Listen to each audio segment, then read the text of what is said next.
Hey everyone, welcome. So I'm with Ryuta Iwashita, and you will be facilitating the Contact Improvisation plus SOTAI Ancestral Body retreat at WildHeart from April 23rd to the 26th. Thank you for meeting with me to talk a little bit more about it. So to get it started, please state your name and how you'd like to describe yourself. To the world. Yeah. I am a Japanese immigrant artist, mostly movement based, in the world of performance. And outside that performative place, I hold space for embodiment and resting of ancestral body, SOTAI, and lots of contact improv related um, facilitations. Yeah, that's beautiful. So So I to do a lot of visual art, um, on the visual side. art, what medium? Painting, drawing, sculpting, installations. Yeah. That's so fun. So it is the SOTAI Ancestral Body Retreat. What inspired you to focus on SOTAI to research on in your own life? Yes. So back in 2019, 2020, I was waiting for my green card to arrive. As an immigrant person, I got married, and it took me at least 4 years to have that process to be complete. Um, and then the lockdown came. Mm, So I couldn't go back to my country for 4 years or so, with those two different reasons. And that's when I started to feel like, oh, I might end my life in this country, in the United States. And the feeling of, oh, like, how would I connect to myself culturally, emotionally, spiritually? Um, Kind of led me to another question of like, how are my ancestors feeling about this fact that I might not be able to go back to Japan and end my life or something. mm. And it was so visceral. I was like, well, it's been about 80 years since we concluded the war, the World War II. And this is, more like a recent ancestral feeling. But I think that question was very present. Just really thinking about like, oh, like my ancestors from Japan had no idea what it's like to be living in New Orleans, speaking English every single day because language informs so much of cultural, social, emotional place. Mm. So even the way I speak in this language is completely different how I would engage with anyone in Japanese. So the dissonance and the gap really came to the surface, and I wanted to just take a closer look. Like, what is it like to be in my ancestral body, as a means to be really present with myself in a broader scale? Yeah, thank you for sharing that, especially like that vulnerability that you had. I'm sure many people can kind of relate to that as well.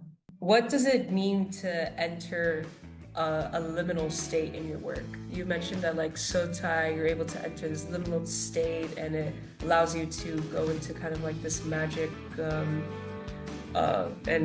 kind of otherworldly sensation in your body. So what do you mean by with this? Yeah, there's so many umbrellas that goes into, but my recent um, favorite entity that I've been dealing with is this concept of ambiguity. Mm. In Japanese, it's aimai, and I know that word. Like I know the word ambiguity, but I didn't know that ambiguity in Japanese, aimai, has a letter of love inside. What do you mean by that? So, we have in Japanese language, we have different alphabets, and one of them is Chinese characters. Um, And those are two Chinese characters that I see, my, as like writing. yeah. And the word I actually has a character of love. This might be a little confusing if you don't learn Chinese, but it's like picture. Two pictures of different Chinese characters, and one of them contains the picture of love. So I I wanted see. to take a closer look at that. Like, how can I be this ambiguous being that contains love, possibly? And another, yeah, like I was saying, in order for me to be able to speak English, this colonial language, um, I had to really learn to assimilate to the way Western people live. And I remember before coming to the US, my friends were like, "Oh, if you go to the US, you cannot be ambiguous." Like, because Japanese people were kind of like polite, and sometimes we don't express as much. And they're like, Um, "Oh, like Americans are so used to debates and like saying their opinions. They like raise their hand and answer questions." So maybe, this is a little bit too extreme, but like the binary system, like yes and no, um, was more appreciated for some reason. Maybe in order for capitalism to be centered. Um, and as a Japanese person who was not good at it, like yes, no, and just like raising hand to be opinionated, I kind of had to put a lid on my ambiguous, like, oh, maybe, oh, like, oh, no, you go ahead, you know, tender, fluid spaces.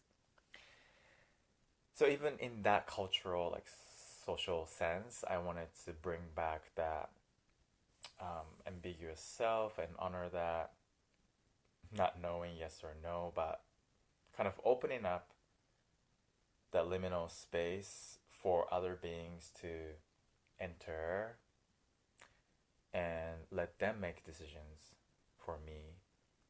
And mm, ultimately, that is my decision because I am allowing my vessel to be taken over. yeah, So that's one of many, many liminal spaces that I've been exploring. interesting. And how has your ambiguity been so far in like the recent years now that you're kind of heavy in this research? It's been it's been just alive, you know. I'm not really used to bringing that part of me and say that I'm gonna do it. Like when I'm ambiguous, there's a sense of like guilt or scarcity, something a little bit less proud of or something, especially in this country. So, how am I reorienting myself to feel that is actually beneficial for me and other people? It can actually like create fertile soil for people. Hmm. Quite a reorientation, Yeah, opposite of how people can perceive traditionally. right. And even in itself, it's like I could imagine sometimes it's a challenge with people come to like a retreat or what you offer because, you know, Americans live in this kind of culture of like yes and no. I could see it as some type of challenge when approaching your work. You think you've seen that before? Oh yeah, Oh yeah. How does SOTAI differ from other like somatic or movement-based practices that you've encountered? Or I guess maybe how they complement these somatic and movement-based practices that you know. somatic communities um, kind of mask um, cultural, ethnic roots and just kind of call it oftentimes like masked with like this white institutional labels and titles. And because I'm not white or I don't have that institutional power, I kind of counter that thing and say I am bringing my cultural richness that goes back tens of thousands of years. Mm.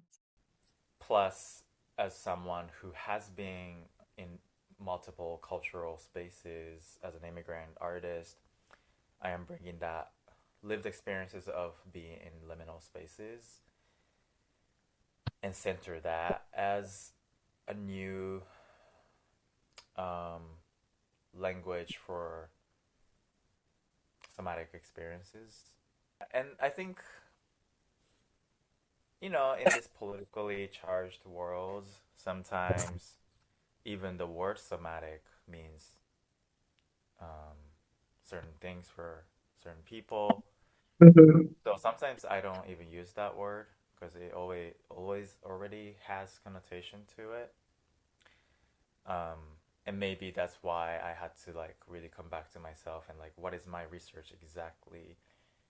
And I think my SOTAI research really has that flavor of being our bodies, being our ancestral bodies, which um, navigates different parts of our ancestry from like human ancestors, that can be my great great grandma, to our four-legged animal ancestry, to Mm. material ancestry, or even this broad sense of nature in general.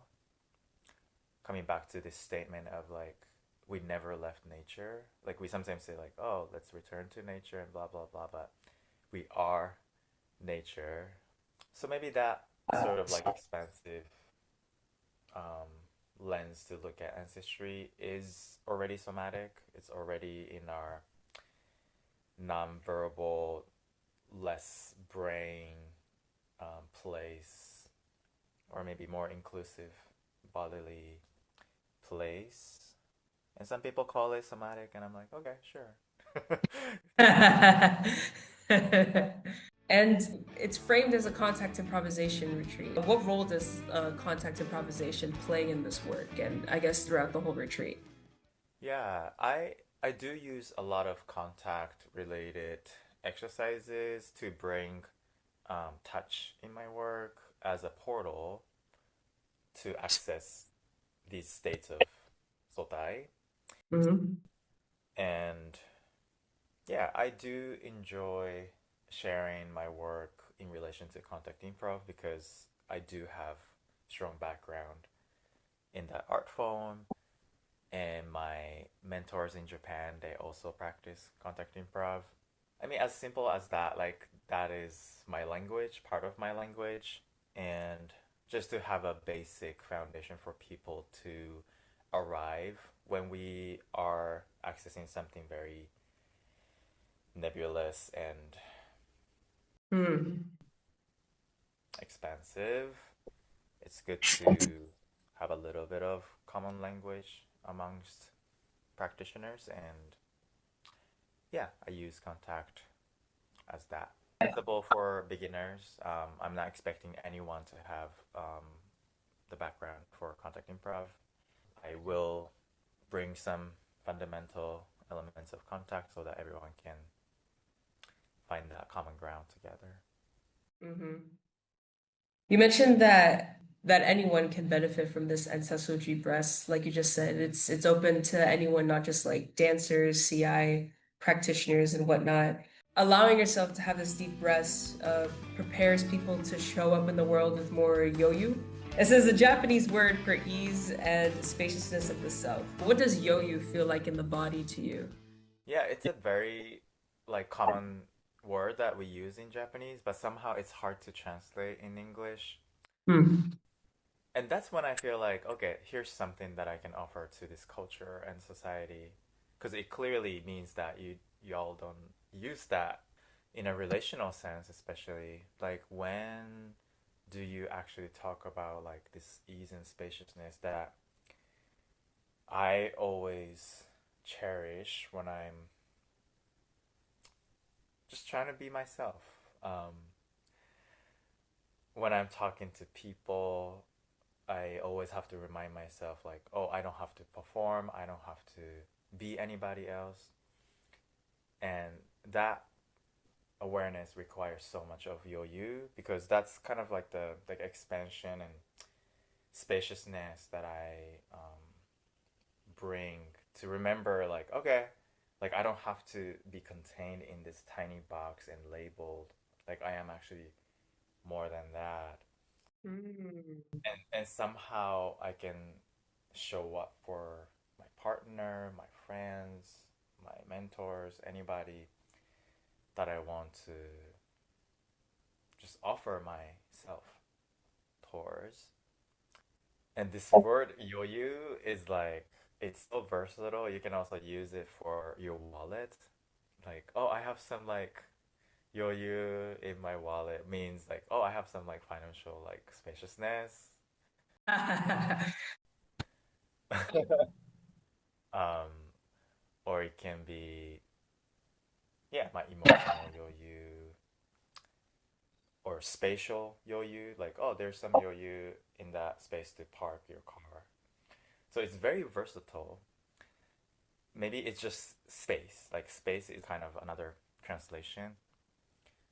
But there's some like nuances that I feel like it's very easy to use in daily lives, but then it kind of defines how much ease and expansiveness that you are including in your life. No, thank you for expanding on that. I love the concept of being okay with who you are and not just putting yourself in this little box, how you described. Yeah, it's a colorful word, especially because you could use it for so many different things. Yeah. What is your vision for the future of like SOTAI and this kind of practice that you're doing?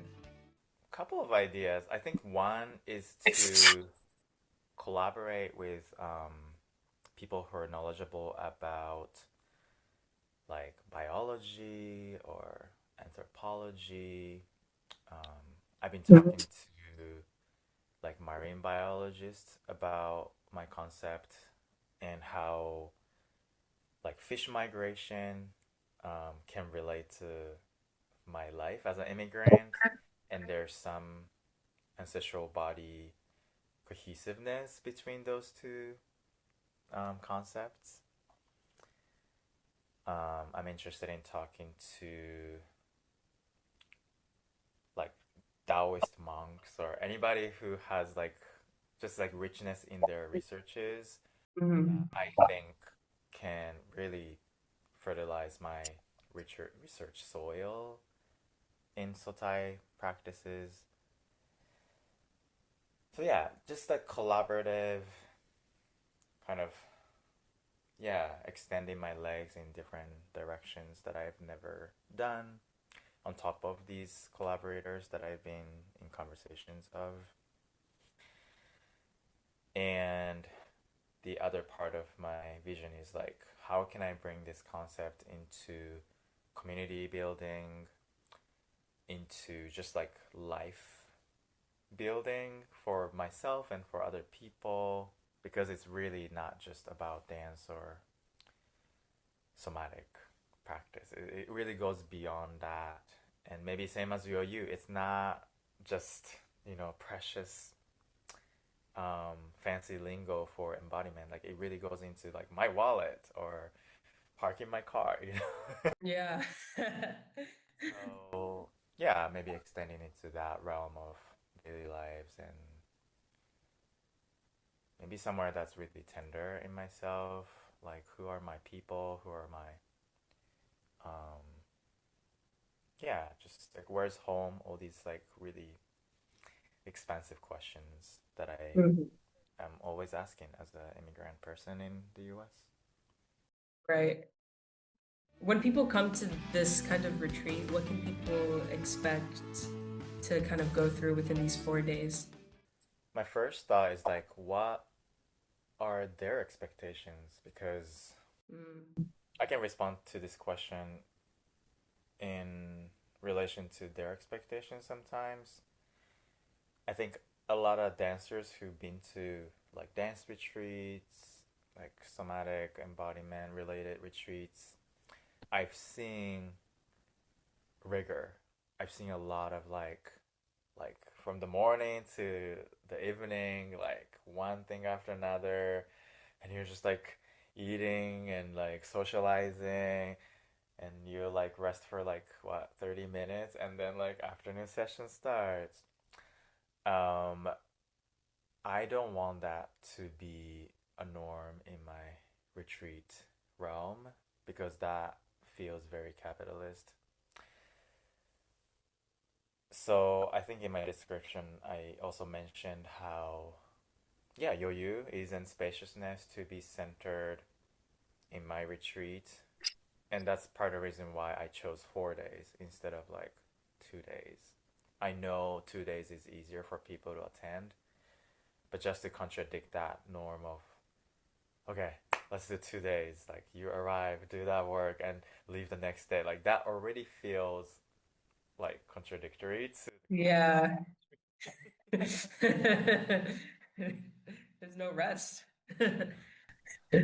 So yeah, I'm expecting to have enough space in between things and really honor everyone's pace to go out to the nature, decompress, digest whatever the learning is percolating in their bodies, and have the nature to have their turn to speak. That's kind of a big concept that I've been holding. Yeah. And if there's one thing that you hope people could take away, what do you think it would be? Take away. Wow, my first thought is like, what if there's nothing to take away but to just be? Like, this like action, like take away or like, like maybe just be. Like, what if we just be? Right. Yeah. Great. Do you have any final thoughts? Anything you want to say for the last minutes? Well, we did this 2 years ago at WildHeart. Mm-hmm. I don't know about this. So this is our second time um, attempting the same configuration of retreat, knowing that it's not going to be the same. Yeah. I just love the environment, the big lake and acres of the field, newly built studio. Oh, I love the meals. Yeah. I love Nikki's love and care that's just contained in each meal. Yeah, I can't emphasize enough like how the environment really informs my state of being, and Wild Heart is one of very few places that I feel like, okay, I'm good to go and go directly into my magic making and yeah, play mode and deep rest mode. Just allows me to be very versatile and fluid within myself. And I would love everyone to feel that together. Yeah. Thank you. And thank you for bringing your beautiful facilitation and holding the space to Wild Heart. We always really appreciate it. You could attend Duta's Ancestral Body Retreat April 23rd to the 26th. Yay! I hope you come. You better. Thank you so much for speaking with me, Duta. I really appreciate it.